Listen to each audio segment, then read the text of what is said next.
I wanted to stop here because this was one of my stops for today, but I thought it would be nice you come along and see what we are talking about when we talk about investing in sports and making sure that we have the facilities to go along with that. As I told you while we were in the office, Nakuru will be pitching to also host some of the AFCON games. And as you can see, Afraha Stadium by then will be well done, completed, upgraded to make sure it's international standard. Nakuru is also a county, like I said, with lots of hotels, be they the luxury ones, the budget-friendly ones, enough capacity for everybody, where we would be able to host teams from all over Africa, and players, fans, everybody. And it's also a city that's happening. So I'm sure that the fans would also enjoy the city as they enjoy the game. In addition to growing our football and making sure that we are doing what needs to be done in order to invest in sports as a county and as a country. So I'm sure this would be one great location. We shall be continuing with our bid for those games, and we have just started that. So as you can see, it's a beautiful city. You can feel the weather, you can feel the people, very friendly people as well. And we shall also make sure then that we collaborate with also different other arms such as security and all that, so that nobody need to worry about their security and that sort of stuff. And I think it shall be good. As what you can see now, I'm obviously aware we have a couple of years to make everything come to be. What you can see now is just phase one, and you can see this as well as that's the opposite one. Phase two is what we shall be starting soon after this. This should be done in a couple of months. In about 2 months, we should be done with this phase one. We are also going to have more stands on this side and on that side. So when it's completed in the next maximum about a year and a half, we are going to have a seating capacity of 20,000. So that's pretty good. And we have another big dream for a big stadium in Naivasha. I'm not sure if we shall be done by then, but we have 50 acres where we want to bring along to put up an international stadium. So if we can get a game in Nakuru and in Naivasha, that would be wonderful.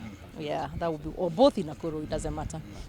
Most cases, whenever we are doing such a project, we are actually aiming at looking at the youth, because we want to capture the youth's talents, and we also want the youth to be most of the time to be engaged, at least to be doing something. So whenever we are doing such a thing, we want to engage our youth. So the Talanta Ella is also part of what we are doing here. We shall be having quite a number of games going on here, and part of it is actually the Talanta Ella. Yes. The Afraha Stadium. The stadium had an initial completion timeline of 64 weeks.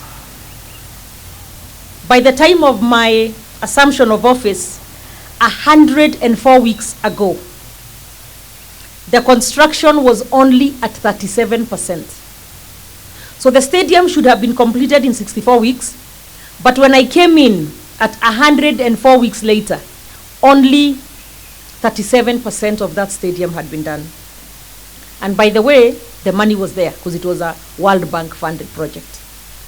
So I'm happy to report that after I've come into the office in the last 52 weeks, I have pushed these projects. There are many times I have shown up over there unexpectedly to see how it's going. I have formed a committee that meets and goes on the ground every other week. We have pushed, and in that time period, I have gone, in 52 weeks now, I have gone from 37% to 90% completion. And this was done by the same contractor on the same terms. The only difference is the level of supervision. So you understand, you're not just giving me a job to stay in this office and just have a big office there and say I'm the governor of Nakuru County. My work, you will be seeing me as you have been seeing me on the ground and making sure that work is moving, and contractors who do not take up sites and continue with jobs, or contractors who are doing shoddy jobs, will not be able to do any work in this county.